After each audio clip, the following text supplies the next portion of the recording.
30 years of independence, no election, no constitution, no free press, and one man still in power.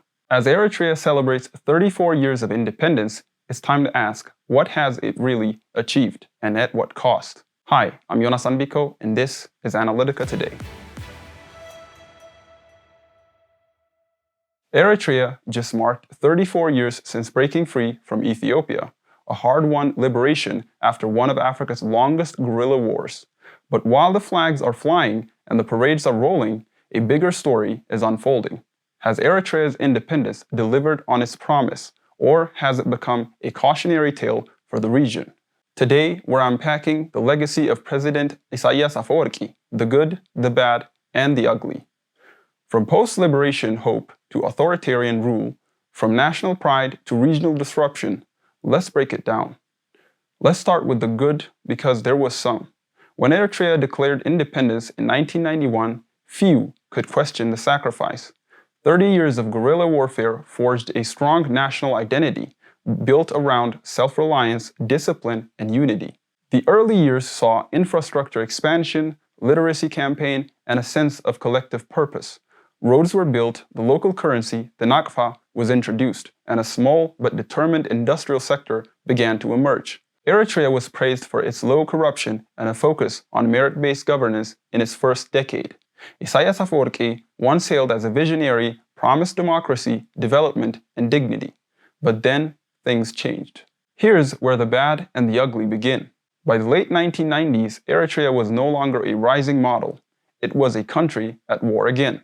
A devastating border conflict with Ethiopia from 1998 to 2000 left over 70,000 dead. The war entrenched a siege mentality in the leadership and served as the justification for indefinite national conscription, which still exists today. Elections were postponed, the constitution was shelved, independent media shut down, never had the chance. Opposition parties were non-existent. Eritrea today has no press freedom, no political freedom, and no civil society. National service, originally meant to be 18 months, has turned into open-ended forced labor, often lasting a decade or more. The United Nations has called it a system of modern-day slavery. Thousands of Eritrean youth flee the country each year. Many die in the Sahara or drown in the Mediterranean. And economically, despite having two major ports, Mitsua and Asab, Eritrea remains one of Africa's least connected economies. According to the World Bank, its GDP per capita is among the lowest on the continent. But Eritrea's story isn't just about Eritrea. Its independence and its leadership reshaped the Horn of Africa. Let's start with Ethiopia.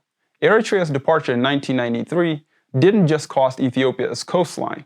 The Eritrean liberation movement, with its ethno-nationalist ideology, inspired movements like the TPLF in Tigray and the OLF in Oromia.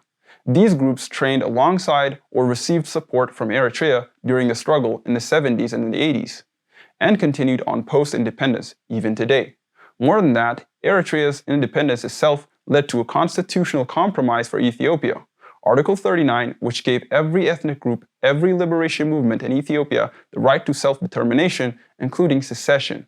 This article, created to legally justify Eritrea's exit, planted the seeds for various ethnic-based independence movements and the political fragmentation we see today. Today, Ethiopia's national unity is still reeling from the ripple effects of Eritrea's independence, and it didn't stop at Ethiopia. Eritrea has clashed with Djibouti, fought Yemen over the Hanish Islands, and it didn't stop at Ethiopia. Eritrea has clashed with Djibouti, fought Yemen over the Hanish Islands, and interfered in Somalia, allegedly backing extremist groups in mid-2000s. In 2009, the United Nations imposed sanctions on Eritrea for destabilizing the region, a move lifted only in 2018. More recently, Eritrea played a direct and brutal role in Ethiopia's civil war in Tigray, sending troops accused of committing serious human rights abuses, including massacres and rape. Despite international condemnation, Isaias remains defiant, refusing to allow independent investigation. And here's what might be the ugliest truth of all. After 34 years, Eritrea is one of the most closed, militarized, and censored countries in the world. There is no internet freedom, no independent institution, no path for reform. The youth are either conscripted, fleeing, or silenced. Families are divided, critics are jailed or simply disappear. Yet the regime survives, and many Eritreans, especially the diaspora, still see pride in their hard-won sovereignty. Some argue Eritrea's defiance of foreign influence is rare and admirable, but at what cost? What has Eritrea's independence really brought? Sovereignty? Yes.